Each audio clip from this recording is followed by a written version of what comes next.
A cowboy was robbing the store. Next second. But when the cowboy snapped back to focus, the old man had slipped out the back door. He leapt over the counter. Underneath, he found 3 rifles aimed at him. He yanked open a drawer and grabbed all the cash. Then he bolted outside. But after a few steps, a gunshot cracked behind him. He dove behind a water well, fumbling for his pistol. Peeking out, he froze. The old man was charging back, wearing full body armor.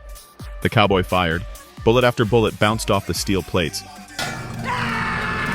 When he woke up, he was straddling his own horse, a noose around his neck, tied to a tree. In front of him stood bounty hunters. They said he would hang for robbing a bank. The hunters closed in, but before they could strike, a horde of Native Americans stormed out of the woods. Outnumbered, the bounty hunters were wiped out. The native warriors, however, spared the cowboy. They left him dangling, still tied to his horse. Hours passed. The horse, starving, began nibbling at dry grass. Step by step, it ate everything around. Step by step, it walked forward, slowly tightening the noose. The cowboy spotted a herder approaching. He screamed for help. The herder heard him, but even then, he couldn't resist showing off his gun tricks. Oh, damn! Grateful to be saved, the cowboy helped him herd cattle. But soon, trouble returned. A group of lawmen charged toward them. Strangely, the herder bolted.